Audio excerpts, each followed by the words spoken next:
नमस्कार दोस्तों, ढोल में पोल चैनल में आप सब मित्रों का हृदय से अभिनंदन करता हूं। आइए दोस्तों, आज देखते हैं हम हिंदू दर्शन के बारे में कि हमारा हिंदू दर्शन क्या है। और इसके लेखक हैं डॉक्टर एस राधा कृष्णन। और डॉक्टर राधा एस कृष्णन के बारे में आप जानते नहीं हों तो मैं बताऊं आपको कि भारत के प्रथम राष्ट्रपति, ये जो है तस्वीर है दोस्तों, भारत के प्रथम उपराष्ट्रपति थे। ये प्रथम उपराष्ट्रपति और द्वितीय राष्ट्रपति रहे। बाद में ये द्वितीय राष्ट्रपति भी बने डॉक्टर जाकिर हुसैन के बाद। डॉक्टर सर्वपल्ली राधाकृष्णन का जन्म 5 सितंबर 1888 को तमिलनाडु में हुआ। वे 20वीं सदी में भारत के तुलनात्मक धर्मशास्त्र और दर्शन शास्त्र के प्रख्यात विद्वान थे।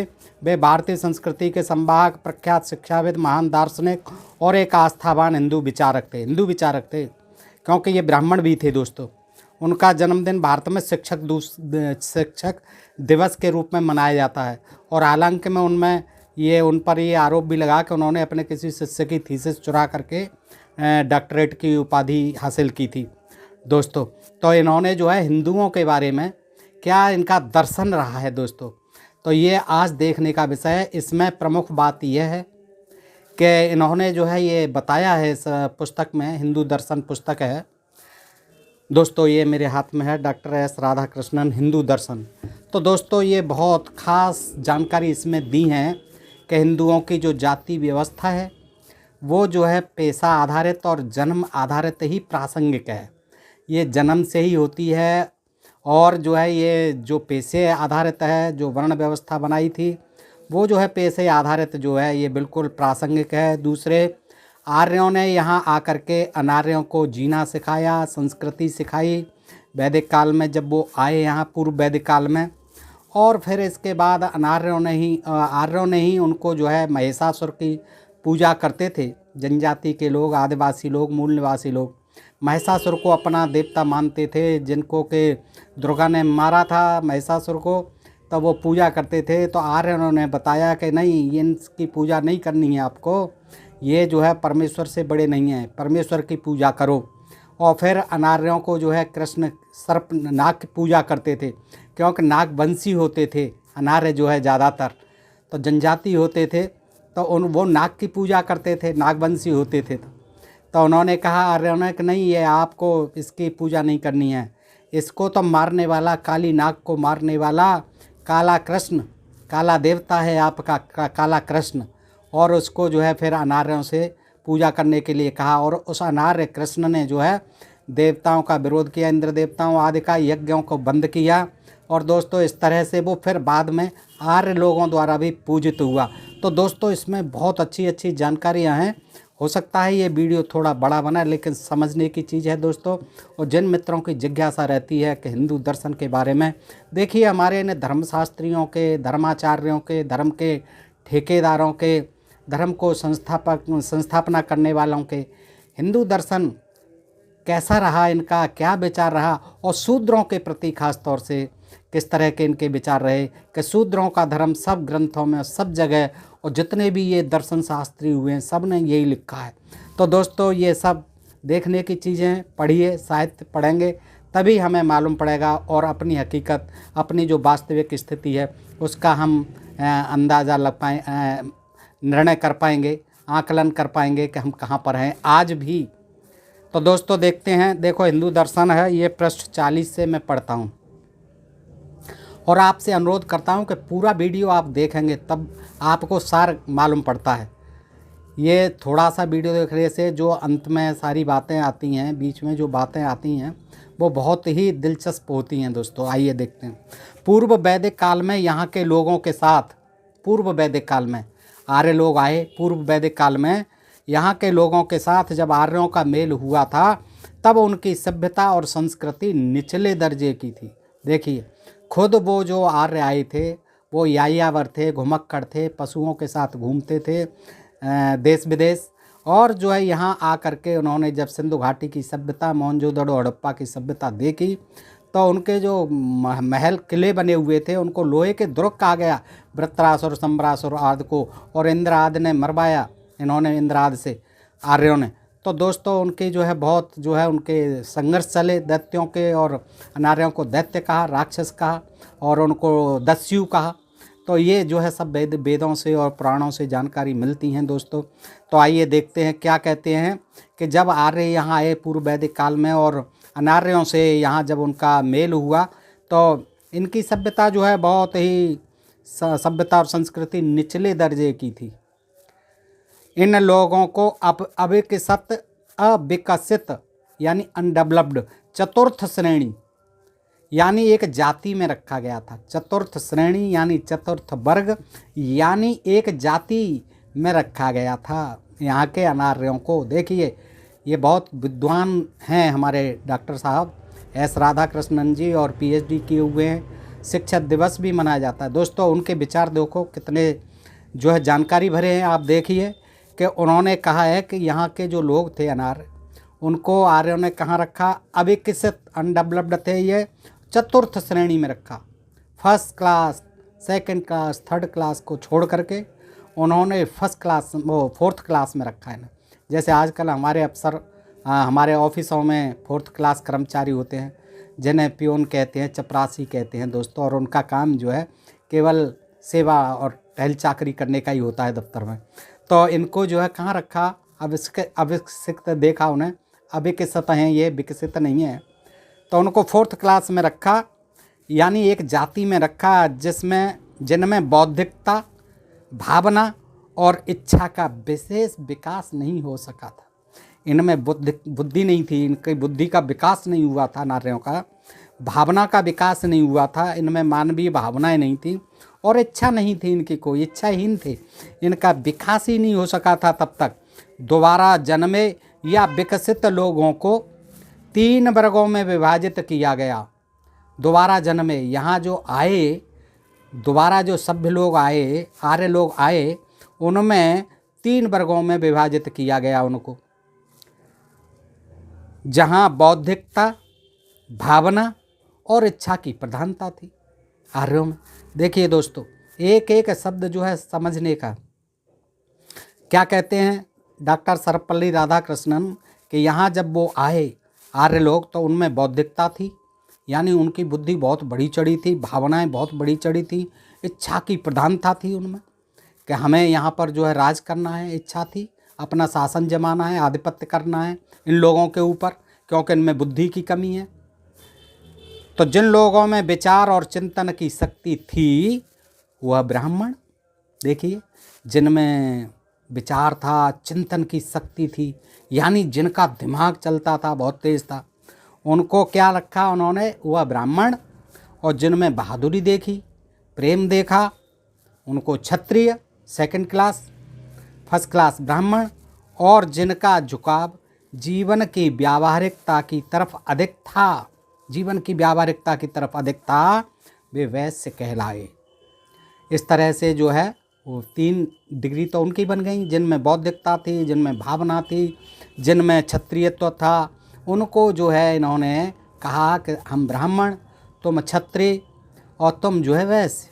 अब इस प्रकार बौद्धिक यानी बुद्धि तेज रखने वाले, बुद्धि से सामर्थ्यवान, बौद्धिक पहले, युद्ध प्रिय दूसरे क्षत्रिय, और उद्यमी और अकुशल करने वालों के रूप में वर्गों का बंटवारा हुआ। उद्यमी वैश्य और अकुशल कार्य, जो बिना बुद्धि के कार्य थे, जिनमें कुशलता की कोई आवश्यकता नहीं थी, जो लोग करने में अकुशल समझे जाते थे इन कामों को, तीनों को, उनको अकुशल कार्य करने वाला कह गया।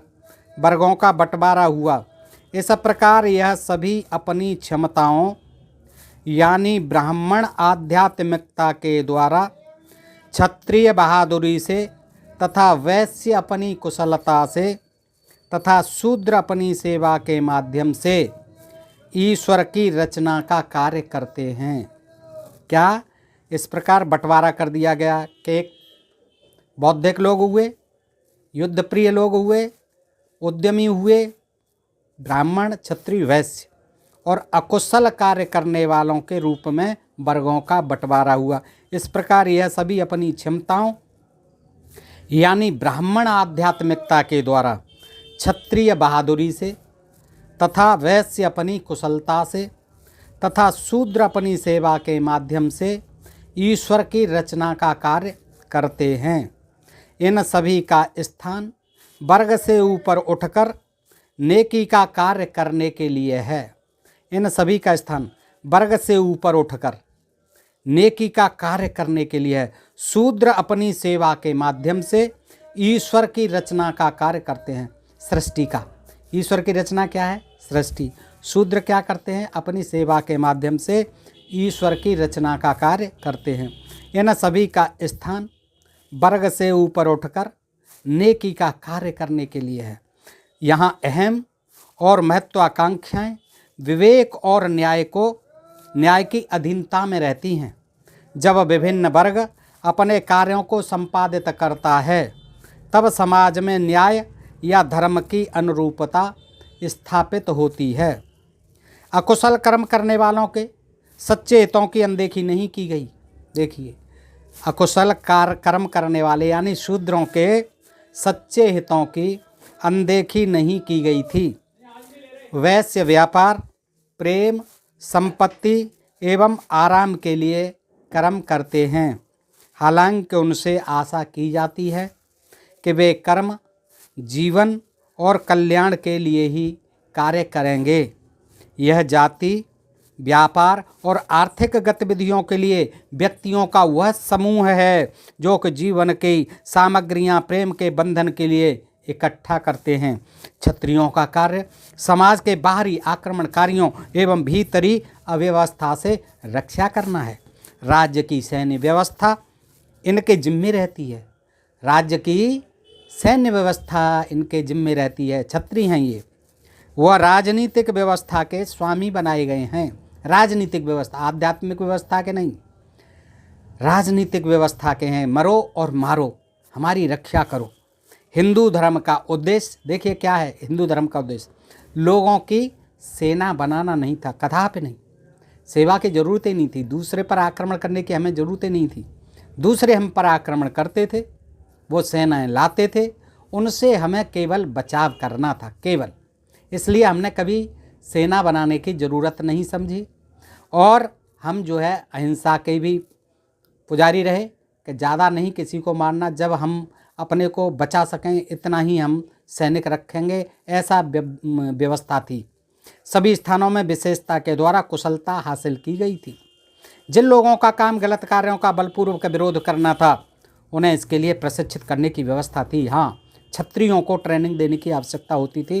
शासन की कला सभी के लिए नहीं हो सकती थी, लेकिन ये कला, शासन की जो भी कला थी शासन करने की, यानी शासन करने की निपुणता, उसकी ट्रेनिंग सबके लिए आवश्यक नहीं थी।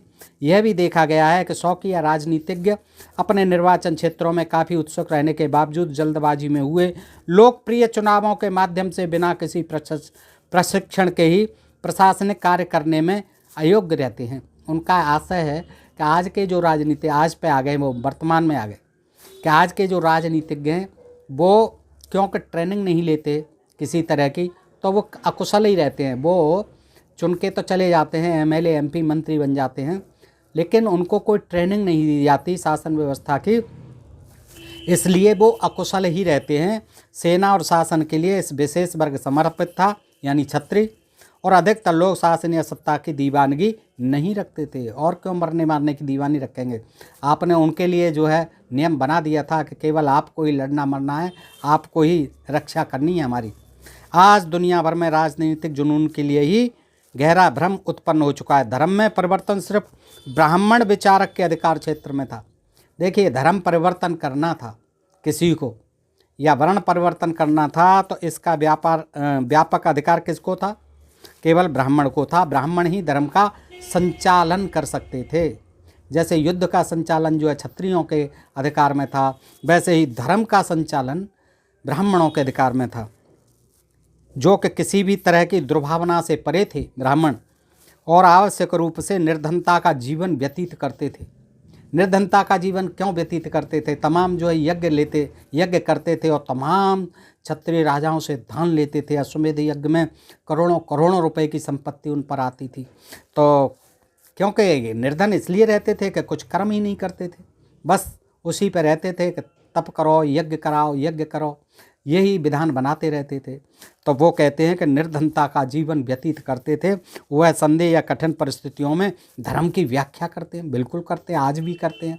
अपने अपने लाभ के लिए, स्वार्थ के लिए, अपने तरीके से धर्म की व्याख्याएं आज भी होती हैं। चूँकि दार्शनिक मनस्थिति के अनासक्त लोगों ने इनके नियम बनाए हैं, इसलिए समाज की व्यवस्था आवश्यक रूप से कुलीन है। क्योंकि दार्शनिक मन के लोगों ने, जिनकी आसक्ति जो है किसी में नहीं थी, अनासक्त लोग थे, उन्होंने इस समाज की व्यवस्था को बहुत सुंदर बनाया, कुलीन बनाया है। इनके नियम पुजारियों ने ही बनाए थे, और वो चाहे पुजारी यहूदी हों या ज्ञानी या कैल्ट, कोई भी हो सकते हैं। किसी भी देश के पुजारियों ने नियम बनाए सब देशों में। सच्चे ब्राह्मणों का गुण देखिए, सच्चे ब्राह्मणों का गुण देखिए, उनकी बुद्धिमत्ता, आत्म संयम, बड़े आत्म संयमी होते थे। अप्सराओं को देखते ही वीरपात हो जाते थे, चाहे जहाँ जिससे बच्चा पैदा कर देते थे ये ऋषि मुनि हमारे। तो वो कहते हैं सच्चे ब्राह्मणों का गुण उनकी बुद्धिमत्ता। हाँ, बुद्धिमत्ता तो होती थी, तमाम जो है संस्कृत में ग्रंथ लिख डाले। आत्म संयम, अनासक्ति ही थी, अनासक्ति थी, उन्हें किसी से माया मोह नहीं था। तो फिर काहे को इतना जो है करोड़ों करोड़ों यज्ञ करा के तमाम जो है धन ले लेते थे। अनासक्ति बता रहे हैं, अनासक्ति ही थी, जिन्होंने स्थायी नियमों को कठिन बनाया था। जी बिल्कुल कठिन बनाया था। मनुस्मृति और जैसी स्मृति संहिताओं में तमाम जो है बड़े कठिन नियम बनाए। ब्राह्मणों का जीवन ज्ञान और तलाश की लिप्त रहता था। बिल्कुल ज्ञान की तलाश करते रहते थे, बहुत विज्ञान जो है पैदा कर गए। नैतिक नियम जीवन के विभिन्न स्तरों के लिए अपनाए गए हैं। एक व्यापारी सांसारिक चीज़ों के लिए जीवन को संचित करता है, और एक योद्धा बुराई का विरोध करने और व्यवस्था बनाने के लिए इसे खर्च कर देता है। हिंदू धर्म में जातियों का आधार आर्थिक है। देखिए, अभी जन्म से बताएंगे, अभी कह रहे हैं कि हिंदू धर्म में जातियों का आधार आर्थिक है। देखिए कैसे आर्थिक है, आर्थिक आधार पर कैसे है ये जाति व्यवस्था, कोई मतलब ही नहीं है। ये जन्म से है और पैसों के आधार पर है। आप देखिए आगे यही कहेंगे।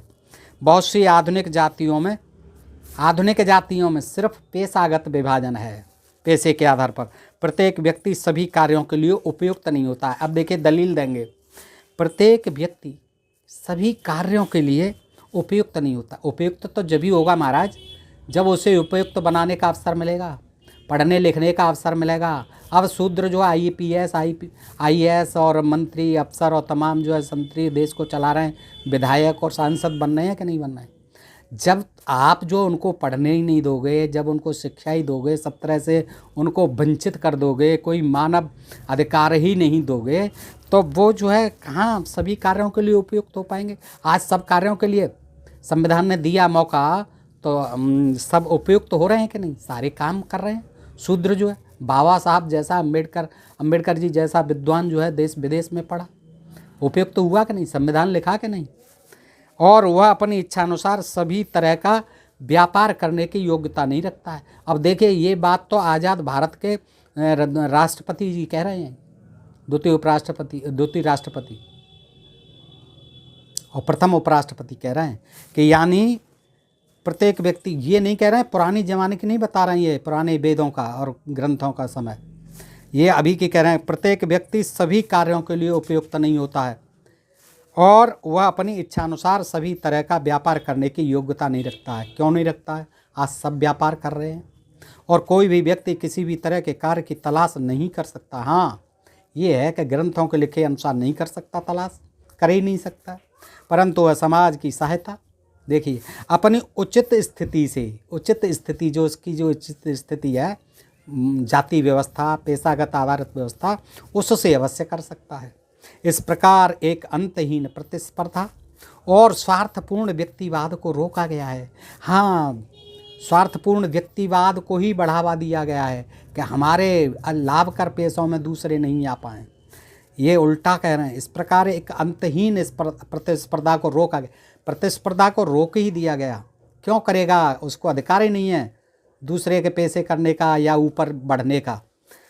तो प्रत्येक काम और उद्योग में एक धार्मिक चरित्र को लागू किया गया है, धार्मिक चरित्र को लागू किया गया है प्रत्येक काम में और उद्योग में, पैसे में। धार्मिक तो है ही, धार्मिक व्यवस्था के अंतर्गत तो ये पेशेगत जातियाँ बनी हैं। ईंट बनाने वाला देखिए क्या उदाहरण देते हैं, ईंट बनाने वाला, अब ईंट बनाने वाले शूद्र ही होते हैं। बढ़ई भी शुद्ध उसी में आते हैं आजकल, ओबीसी में, यद्यपि वो आज अपने को ब्राह्मण भी कहते हैं दोस्तों ज़्यादातर। तो देखिए वो कहते हैं ईंट बनाने वाला बढ़ई, क्योंकि शिल्पकर्मी होते हैं ये।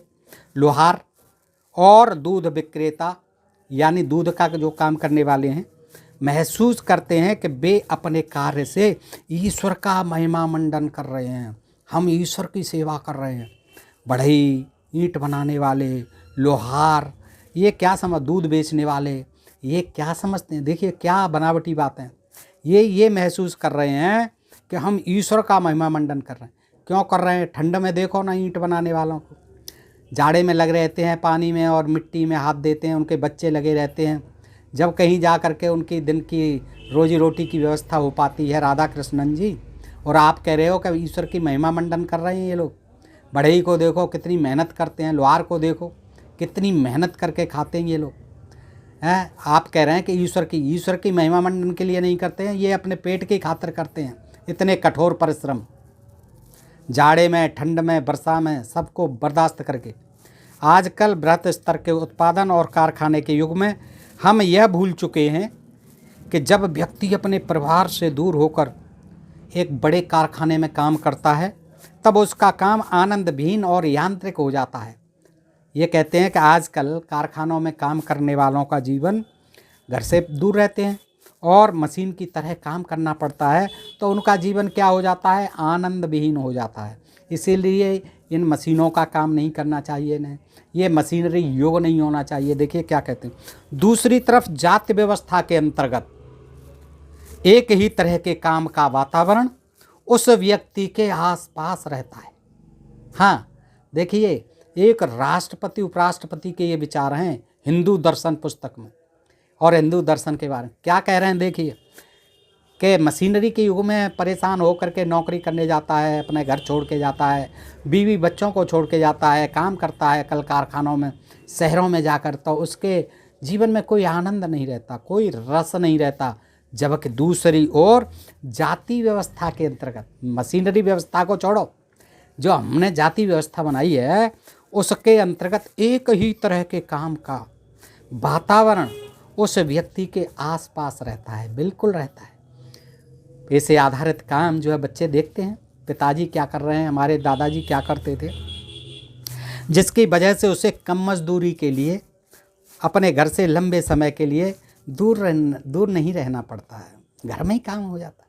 उसे विदेश नहीं जाना चाहिए, कहीं परदेश नहीं जाना चाहिए, मशीनरी का कारखानों और फैक्ट्रियों में काम करने नहीं जाना चाहिए, उसे अपने घर पर ही आसपास के लोगों के लिए, यही सब कला कौशल के काम हैं जो आज की सरकारें इनके लिए स्थापित कर रही हैं, बढ़ावा दे रही हैं धीरे धीरे, वही करते रहना चाहिए। क्योंकि आगे देखिए क्या कहते हैं, जिसकी वजह से उसे कम मजदूरी के लिए अपने घर से लंबे समय के लिए दूर नहीं रहना पड़ता है।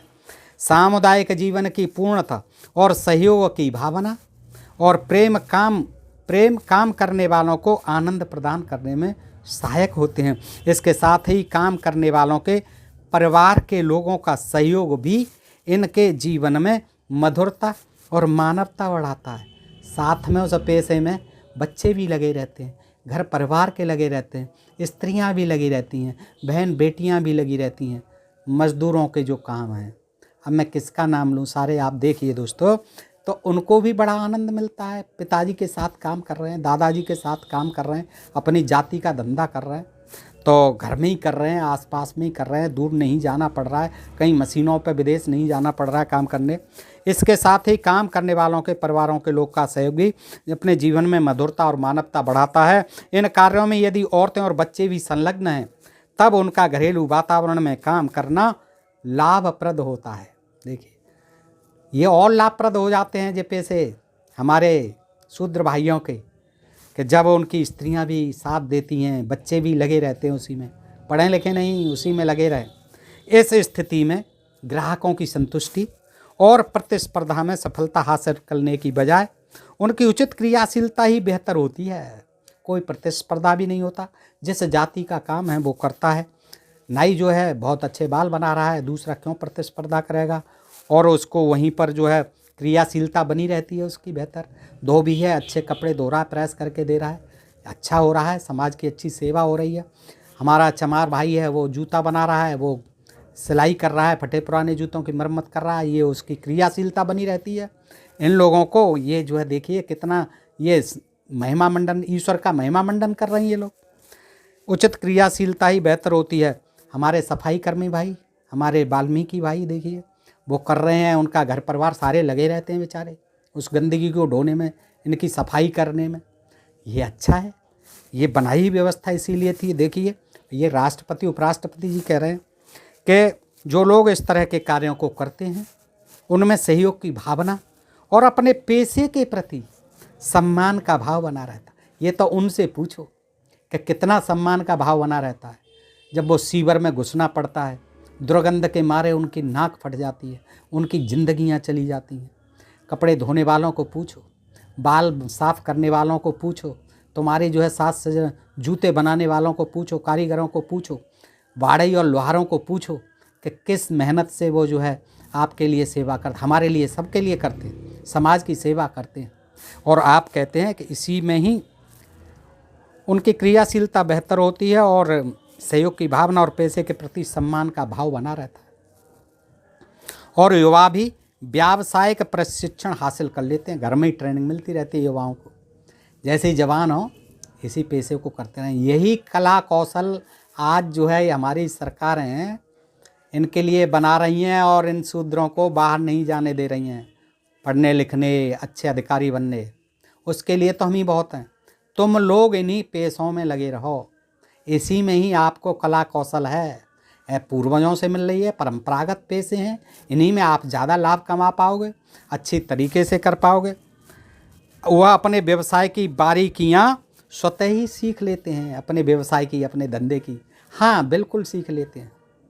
इनके बच्चे जो है बेचारे वही पेशों को, गंदे पेशों को करते रहते हैं और करते रहते हैं तो सीख ही लेते हैं और इनका आर्थिक पहलू भी समझ लेते हैं, बिल्कुल माला माल हो जाते हैं। आर्थिक पहलू को खूब समझ लेते हैं कि बड़ी कमाई है इन पेशों में और यही करते रहना चाहिए। वाह राष्ट्रपति जी, उपराष्ट्रपति जी, देखिए क्या हिंदू दर्शन है दोस्तों। आगे और देखते जाएं आप कि मानव की जाति का निर्धारण, पृष्ठ 45 पर है। मानव की जाति का निर्धारण उसकी इच्छा, भावना और तार्किकता की भावना के द्वारा किया गया है। हाँ देखिए, मानव की जाति का निर्धारण किससे हुआ है? उसकी इच्छा, काम करने की इच्छा है कि नहीं, आगे बढ़ने की इच्छा है कि नहीं, ऊपर उठने की इच्छा है कि नहीं।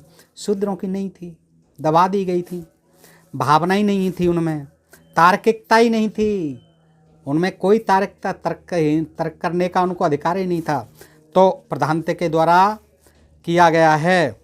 आगे कहते हैं विभिन्न नस्लों के लोग केवल जाति के आधार पर ही, देखो कितना जो है बल दिया है। ये शायद आपको दोस्तों आज तक मालूम नहीं होगी, हमारे खास पढ़े लिखे लोगों को भी ये बातें मालूम नहीं होंगी, क्योंकि इन्होंने घुमा फिरा करके लिखा है और क्लिष्ट भाषा में लिखा है, समझ नहीं पाते हैं अगर पढ़ेंगे भी तो। दोस्तों समझिए क्या कह रहे हैं, विभिन्न नस्लों के लोग केवल जाति के आधार पर ही सौहार्द के साथ रह सकते हैं। नस्ल क्या थी? आर्य और अनार्य, और वो नस्ल हो गई। और अब ये जो जातियां हो गई ये केवल क्या है, जन्म से ही उपलब्ध हैं, ये इनका आधार जन्म ही है। इस व्यवस्था के निर्माताओं ने महसूस किया कि चूंकि इसके निर्धारण के लिए जन्म ही केवल उपलब्ध आधार है, जन्म से ही जाति होनी चाहिए, इसलिए समाज के वर्गीकरण का वास्तविक आध्यात्मिक चरित्र ही था। आध्यात्मिक चरित्र के कारण ही जातियों को और जन्म के आधार पर बनाया गया है। कहने का मतलब यही है। आगे देखते हैं दोस्तों पृष्ठ 46 पर, कुछ ऐसे भी कर्तव्य हैं जिन्हें जैसे अहिंसा, सत्य, ईमानदारी, स्वच्छता और आत्म संयम। आखिरकार जाति के वर्गीकरण का संबंध हमारी आकस्मिक अकुशलता से है। देखिए कितना जोर दे रहे हैं जाति व्यवस्था पर।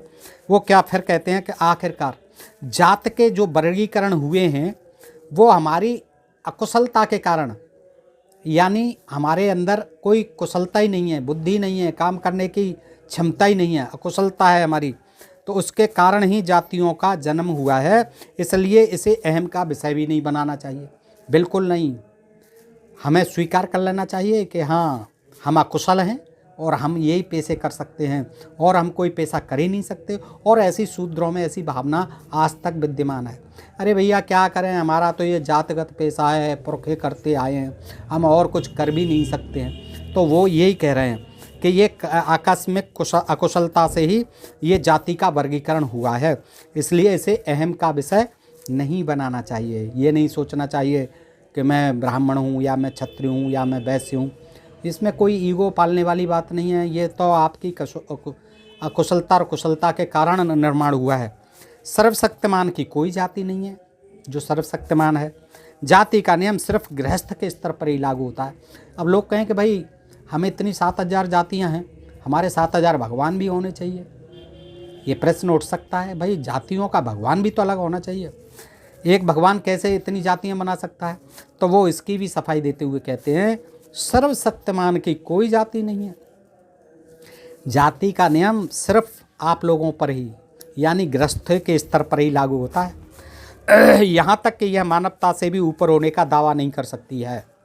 वर्तमान की आवश्यकता जातियों का उद्देश्य स्वीकार करना और सच्ची सामाजिकता स्थापित करना है। देखिए क्या कह रहा है, मानवता से भी ऊपर होने का दावा नहीं कर सकती ये जाति व्यवस्था, और वर्तमान की आवश्यकता जातियों का उद्देश्य स्वीकार करना। उद्देश्य को स्वीकार कीजिए, क्या उद्देश्य है जातियों का? जिस जाति का जो उद्देश्य स्वीकार करें और सच्ची सामाजिकता स्थापित करें।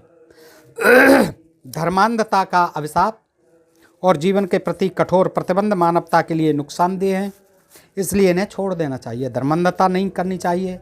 देखिए ऐसी भी बातें कर रहे हैं वो कि धर्मांधता अभिशाप है और जीवन के प्रति कठोर प्रतिबंध जो लगाए गए मानवता के लिए नुकसानदेह हैं, इसलिए इन्हें छोड़ देना चाहिए।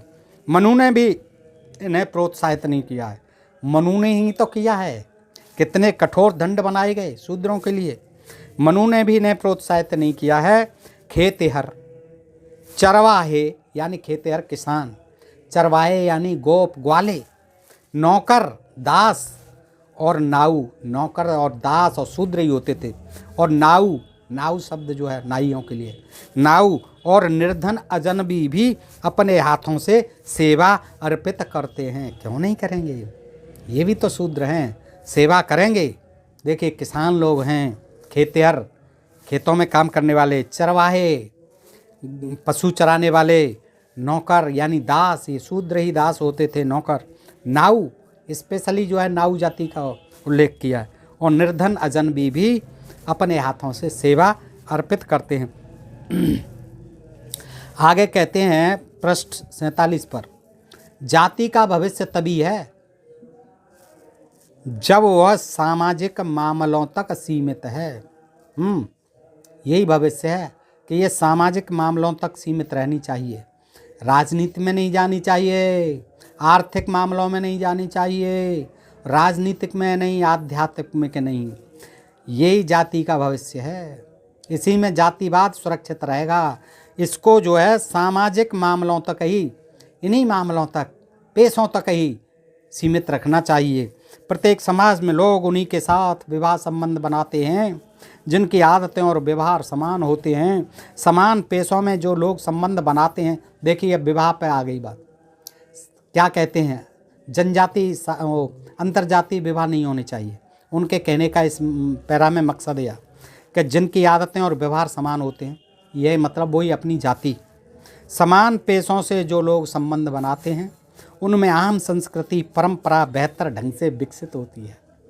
क्या कह रहे हैं, जो आम परंपरा है उस जाति की, वो बड़े बेहतर ढंग से विकसित होती है। कब? जब एक ही जाति अपनी ही जाति में विवाह संबंध बनाए है, उनमें आम संस्कृति परंपरा बेहतर ढंग से विकसित होती है। और समान पेशों में देखिए, पेशों की बात हो रही है, जातियों की बात हो रही है। समान पेशों में विवाह होना आजकल काफ़ी प्रचलन में भी है, बिल्कुल है। यहाँ तक कि भारत में प्राचीन काल में भी अंतरजातीय विवाहों की मनाही नहीं थी, परंतु उन्हें प्रोत्साहित नहीं किया जाता। बहुत अंतर्जातीय विवाह होते थे पहले ज़्यादातर, लेकिन वो बाद में बंद कर दिए गए। उन्हें वर्ण संकर बता दिया गया, उनकी संतानों को वर्ण संकर बता दिया जाता था। और ऐसे वर्ण संकर तमाम क्षत्रिय राजा हुए हैं, तमाम ब्राह्मण भी हुए हैं और उनकी संतानें हुई हैं दोस्तों। कुछ शूद्र जातियां भी ज़्यादातर जो है वर्ण संकर बता करके अपमानित की गई हैं, क्षत्रिय भी अपमानित किए गए हैं। अनुलोम और प्रतिलोम विवाहों का प्रचलन नहीं था, पर हिंदू नियमों के अनुसार इनकी मनाही भी नहीं थी। चूँकि इस तरह के विवाहों से समाज के व्यापारिक, सामाजिक और आध्यात्मिक अव्यवस्था बढ़ने की प्रवृत्ति उपजी थी। समझें दोस्तों, चूँकि अंतर्जातीय विवाहों से जो होते थे उससे क्या हुआ था, व्यापारिक, सामाजिक और आध्यात्मिक यानी धार्मिक अव्यवस्था बढ़ती थी, इसलिए उनका प्रचलन आम नहीं था। सामाजिक संबंधों के रूप में जाति का राष्ट्र के बृहत स्तर पर हस्तक्षेप नहीं था। सम्राट अशोक ने भी अपने एक हिंदू मंत्री से कहा था, क्या कहा था, जाति का महत्व विवाह संबंधों के लिए हो सकता है। देखिए, उन्होंने कहा सम्राट अशोक ने विवाहों के लिए हो सकता है, अंतर्जातीय विवाह हो सकते हैं, परंतु धर्म का संबंध सद्गुणों से है। हाँ बिल्कुल, धर्म तो सब सद्गुण सिखाता ही है मनुष्य को, सद्गुण सदाचारी बनाता है। तो अशोक ने कहा था ये अपने मंत्री से, हिंदू मंत्री से, कि हिंदू जाति तो हो सकती है, विवाह कर सकते हैं दूसरी जाति से, क्योंकि वो सामाजिक व्यवस्था होनी चाहिए, परंतु धर्म का संबंध सद्गुणों से है और इसका जात से कुछ भी लेना देना नहीं है। अध्यात्मवाद का, धर्म का जाति से कोई लेना देना नहीं है, ये सम्राट अशोक ने भी कहा था। और यह भी कहना अनुचित है कि हिंदुओं का समाज सेवा से कोई संबंध नहीं था, जबकि अछूतों के उद्धार के लिए काफ़ी काम हुए हैं। देखिए, अपने समय की बात करते, अछूतों के लिए बहुत काम किए हैं। यह भी स्मरण नहीं किया जाता है कि स्वतंत्र भारत में इस पिछड़े वर्ग की जितनी सेवा हुई है, पिछड़े वर्ग की जितनी सेवा हुई है स्वतंत्र भारत में, उतनी हाल के दिनों में किसी भी स्वतंत्र देश में नहीं हुई है।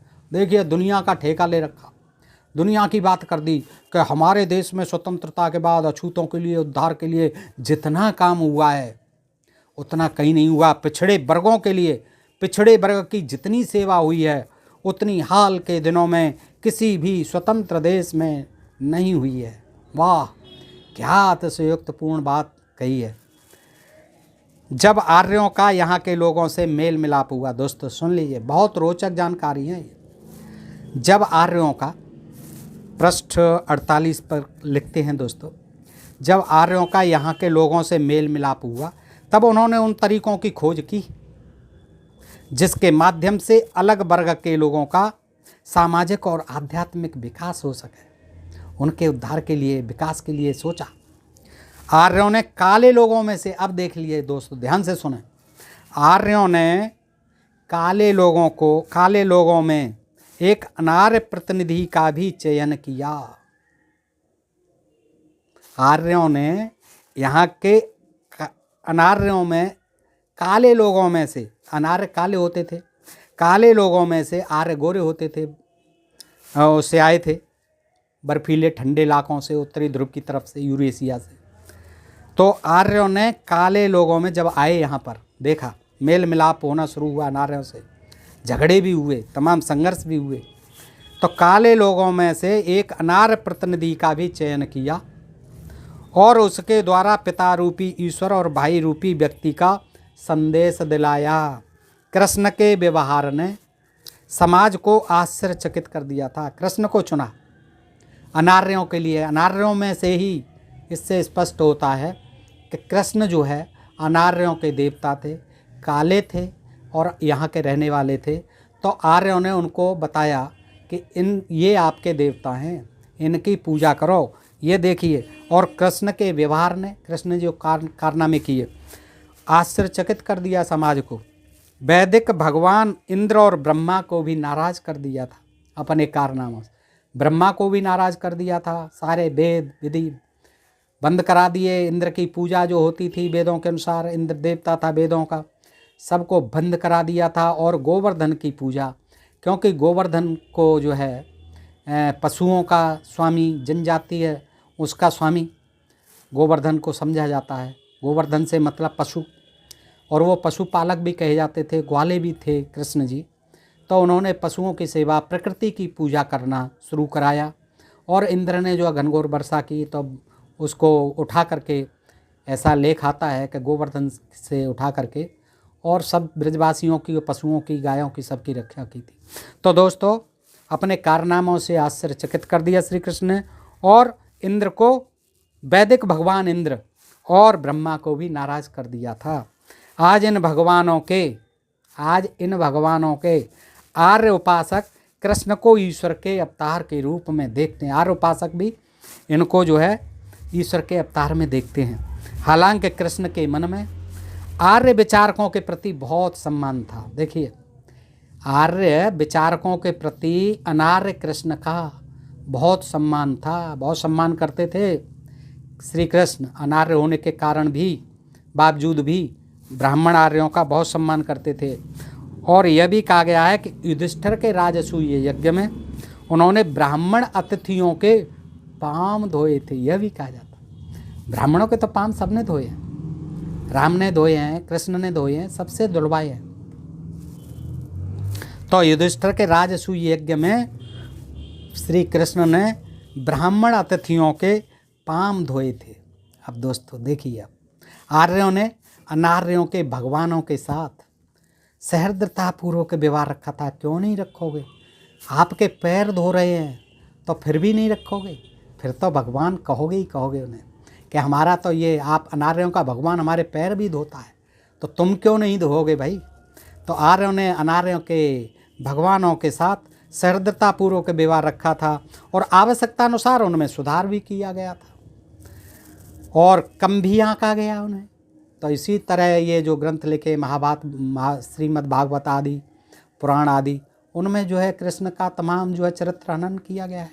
कहीं चीर हरते, कहीं वस्त्र हरण करते, कहीं गोपियों के साथ रास रचाते, कहीं किसी को लेकर भगाते हुए, तमाम जो है उनका जो है अपनी तरीके से और महिमा मंडन भी किया है।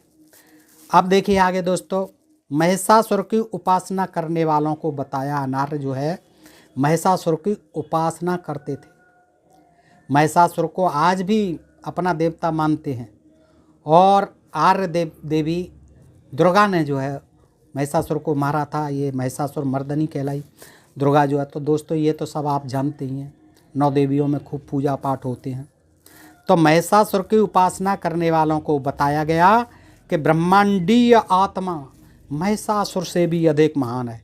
ब्रह्मांडीय जो आत्मा है, यानी जो ईश्वर है, परमेश्वर है, वो जो है महिषासुर से महान है। आप किसकी पूजा कर रहे हो भाई? नागों की उपासना करने वालों को समझाया गया कि नागों के ईश्वर नागेश्वर या कृष्ण अधिक महान हैं। ये नागेश्वर है, नागों के ईश्वर। नाग जो है यहाँ की जाति थी, सबल अनार्य जो है जाति थी, और बड़े बहादुर होते थे, वीर होते थे। उलूपी जो है नागवंश की कन्या थी, जो अर्जुन के लिए ब्याही थी, और असम जहाँ आजकल है वहाँ उनका राज था। नागवंश जो है तमाम छाया हुआ था। मध्य प्रदेश, महाराष्ट्र जो आजकल के हैं, सब जगह नागवंश ही था, और जनजाति के लोग थे, बहुत बहादुर और वीर थे, अनार्य थे, मूल निवासी आदिवासी थे। तो वो कहते हैं, वो जब नागों की पूजा करते थे तो उन्होंने, आर्यों ने बताया, नागों की उपासना करने वालों को समझाया कि नागों के ईश्वर नागेश्वर हैं भाई, इन्हें छोड़ो, नागों को क्यों, इनके देवता। उन्होंने काली मर्दन कर दिए, काली नाग का मर्दन करके दिखाया, इसीलिए कि नागों का संहारक बताया, उनके प्रति भी घृणा हो अनार्य लोगों को। तो नागेश्वर या कृष्ण अधिक महान हैं, और उन्हें कालिया नाग के फन पर नृत्य किया था। ये कहानी बना दी कि आप उनको पूजो। नागों से कहा, भारत के सांस्कृतिक इतिहास में निचले वर्ग के निरंतर विकास के चिन्ह मिलते हैं। जब कभी समाज में मानवता की अनदेखी की प्रवृत्ति बढ़ी, तब बुद्ध या शंकराचार्य जैसे व्यक्तियों का आगमन हुआ और सामाजिक समानता पर उन्होंने बल दिया। 2000 मील लंबे और 1500 मील चौड़े फैलाव वाला यह देश डान और वीर शिवा के समान नहीं है। हमारे आज के संवाद का माध्यम भी कुछ समय पहले तक उपलब्ध नहीं था। यदि हमारे पुराने भारतीयों ने पिछड़े वर्गों को सभ्य बनाने का काम अति उत्साह से न किया होता, देखिए क्या लीपापोती कर रहे हैं, यदि हमारे पुराने भारतीयों ने पिछड़े वर्गों को यानी शूद्र वर्गों को सभ्य बनाने का काम अति उत्साह से नहीं किया होता, तब हमारे पास दलित वर्गों की संख्या मात्र 50 लाख ही न होती। बहुत होते फिर तो करोड़ों में होते, आज 50 लाख हैं, उस समय की बात कर रहे हैं। तो दलित 50 लाख ही हैं, इसीलिए कि बड़ा पिछड़ों को सभ्य बनाने का, बड़ा जो है उन्नत बनाने का काम किया है पुराने भारतीयों ने। लाख ही नहीं होती बल्कि और भी बहुत होती।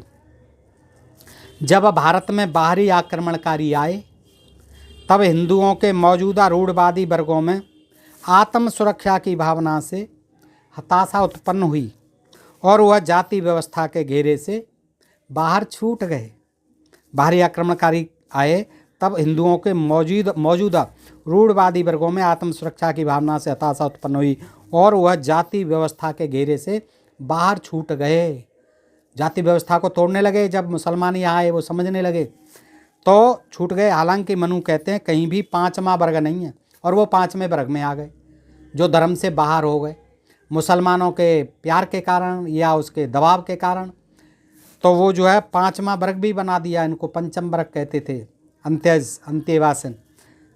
तो वो कहते हैं, मनु कहते हैं कहीं भी पांचवा वर्ग नहीं है, पर जो जातियां स्वतः ही धर्म से प्रभावित नहीं हैं, यानी धर्म का पालन नहीं करती, हमारे धर्म को नहीं मानती हैं, वे पांचवें वर्ग का, पंचम वर्ग का निर्माण कर लेती हैं। जो लोग अपने कर्तव्यों का पालन न करते हुए निर्दयतापूर्वक दूसरों को सताते हैं और विध्वंसकारी जुनून रखते हैं, वे मलेच्छ वर्ग में आते हैं। जिनको हम मलेच्छ कहते हैं वो कौन होते थे कि जो धर्म का पालन नहीं करते थे और अपने कर्तव्यों का पालन नहीं करते थे और दूसरों को सताते थे, यानी जो विरोध करते थे अत्याचारों का और उनके धर्म का पालन नहीं करते थे, अंधविश्वास पाखंड को नहीं मानते थे और टकराने का यानी विध्वंसकारी जुनून भी रखते थे, उनको क्या कहा गया? मलेच्छ वर्ग में आते हैं। इन शोचनीय लोगों के लिए कोई भी शब्द अति कठोर नहीं है, इससे ज़्यादा कोई शब्द अति कठोर नहीं है। ऐसे लोग जो किसी अन्य नस्ल या निम्न वर्ग से संबंधित हैं, ये निम्न वर्ग से संबंधित लोग हैं, और जो किसी अन्य नस्ल से भी संबंधित लोग हैं मलेच्छ, उन्हें सिर्फ इसी आधार पर असम्मानित करना हिंदू धर्म की आत्मा में नहीं है। हिंदू नेतृत्व ने बार बार इस सत्य को दोहराया है कि सभी व्यक्तियों में आत्मा होती है। हाँ बिल्कुल, ये तो रोज़ दोहराते हैं कि सभी व्यक्तियों में आत्मा होती है, कण कण में ईश्वर का वास होता है।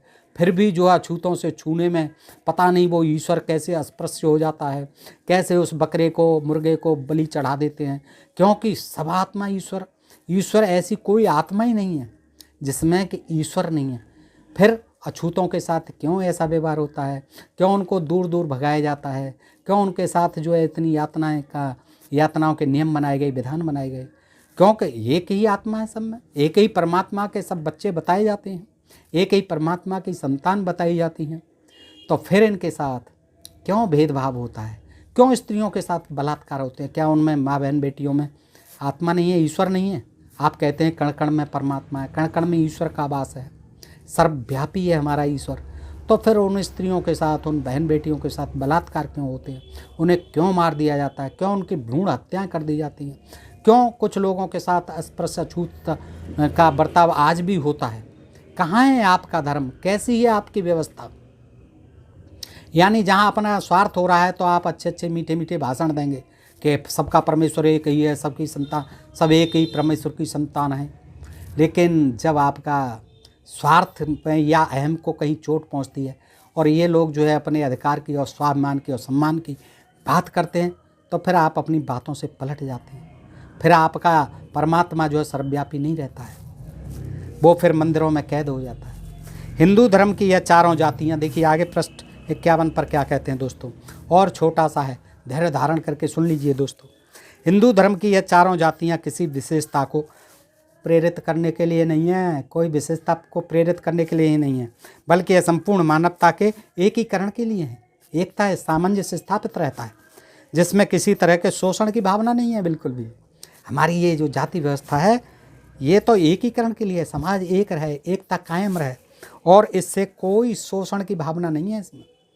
जब रोज़ शोषण हो रहा है, युगों से शोषण हो रहा है, आज भी शोषण हो रहा है दबे पिछड़ों को, आज भी खूब सताया जाता है, उत्पीड़न होता है। लोगों को साम्राज्यवाद से अधिक सांस्कृतिक विजय और आध्यात्मिकता ने आकर्षित किया था। मध्य एशिया में खोटान के राजवंश से लेकर जावा के द्वीप तक, जो कि भारत और ऑस्ट्रेलिया के बीच है, यहाँ हिंदू विद्वानों को जीवन और कला की अभिव्यक्ति नजर आती है। 2वीं ईस्वी में जावा में हिंदू आए और यह हिंदू एवं बौद्ध धर्म से अभी तक प्रभावित हैं। आज जापान, चीन और बर्मा भारत की तरफ अपनी आध्यात्मिकता के मूल के लिए देख रहे हैं। हाँ, आज जापान, चीन और बर्मा के लोग जो है भारत की तरफ अपनी आध्यात्मिकता के मूल के लिए देख रहे हैं। बिल्कुल देख रहे हैं। बुद्ध धर्म के अनुयायी हैं सब, और बुद्ध धर्म भारतीय मूल का है। यहाँ तक कि ईसाई भी फिलिस्तीन को इसी रूप में ले रहे हैं। अब आप अपने भारत की बात करो डॉक्टर साहब, कहाँ आप फिलिस्तीन और ईसाइयों में पहुँच जाते हैं। रूस से चीन तक हम जहाँ कहीं भी जाते हैं, समरकंद हो या तिब्बत, हम हिंदू सभ्यता के चिन्ह देख सकते हैं। पता नहीं आपने कहाँ देख लिए भारत के अलावा। हिंदू सभ्यता के चिन्ह देख सकते हैं। पश्चिमी एशिया तथा मेसोपोटामिया के मैदानी भाग एवं टिग्रिस और यूफ्रेटस नदियों के सिंचित क्षेत्रों में भी हमें हिंदू संस्कृति के चिन्ह मिलते हैं। बोधास कुई में 1400 ईसा पूर्व तक के विद्वानों के शिलालेखों से पता चलता है कुछ समय लोग हिंदू भगवानों की ही उपासना करते थे। भारत का यह प्रभाव इसलिए नहीं है कि इसका धर्म काफ़ी पुराना है, या यहाँ के महान सम्राट महान थे, या यहाँ विनाश के अस्त्र शस्त्र विकसित किए गए, या बड़े स्तर का विनाश किया गया, बल्कि यहाँ की बौद्धिक समझदारी के लिए है। बड़ी बौद्धिक समझदारी थी। देखिए कितनी बौद्धिक समझदारी थी कि समाज जो है 7000 जातियों में बटा हुआ है, ऊंच नीच में बटा हुआ है, छूत अछूत में बटा हुआ है। यहाँ विभिन्नता में भी एकता है।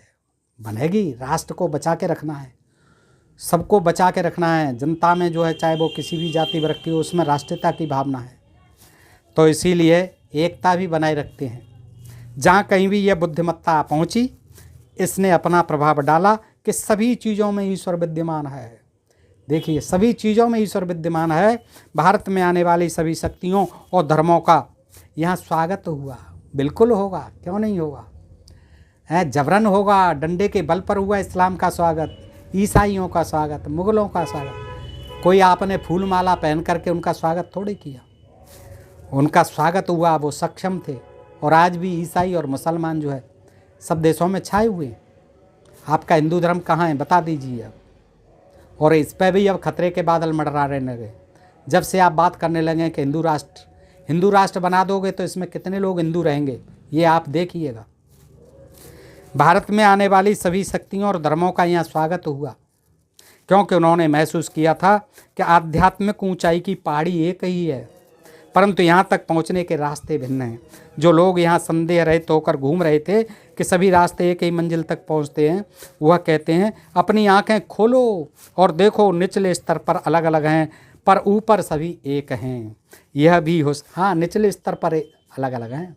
आंखें खोलो, देखो, यहाँ 7000 जातियाँ हैं ऊंची नीची, ये, लेकिन ऊपर सभी एक हैं। वहाँ तो एक हो ही जाने हैं ऊपर। यह भी हो सकता है कि भारत के समावेशी विचारकों ने यहाँ आए दुनिया के सभी महान धर्मों की ताकतवर धाराओं के साथ सामंजस्य बना लिया था। हाँ, बिल्कुल बना लिया था। सबका जो है सामंजस्य बना लिया। तमाम यहाँ मुस्लिम हो गए, तमाम ईसाई हो गए, आज भी हो रहे हैं दोस्तों। और इन्हीं कारणों से हो रहे हैं कि आज भी ये जो है जातीय विषमता जो है इस तरह से हावी है कि यहाँ आज भी छूत और अछूत हैं। कुछ लोग दबे पिछड़े हैं, कुछ लोग जो है अपनी अपनी बातें करते हैं, अपने स्वार्थ की बातें करते हैं। तो दोस्तों, समाज को भ्रमजाल में फंसाए हुए हैं, अंधविश्वास और पाखंड में फंसाए हुए हैं। दोस्तों, बताइए आपको यह प्रसंग कैसा लगा। अच्छा लगा हो तो अपने मित्रों को भी अधिकाधिक शेयर करके बताएं। दोस्तों, ये डॉक्टर सर्वपल्ली राधाकृष्णन जी की पुस्तक है हिंदू दर्शन, प्रभात प्रकाशन से है। बहुत अच्छी पुस्तक है। अगर आपको हिंदू दर्शन को समझना है गहराई से, आप इस पुस्तक को दोस्तों मंगाइए और पढ़िए। इसमें जो है ये देखिए, डॉक्टर एस राधाकृष्णन जी जो हमारे पूर्व उपराष्ट्रपति और राष्ट्रपति रहे, उनके विचार थे। दोस्तों, आज के लिए इतना ही। आप अपने प्रिय चैनल ढोल में पोल को सब्सक्राइब करते रहें। फिर मिलते हैं ऐसे ही किसी प्रसंग के साथ अगले वीडियो में। तब तक के लिए आप सब मित्रों का हृदय से आभार। नमस्कार, जय हिंद, जय भारत। दोस्तों।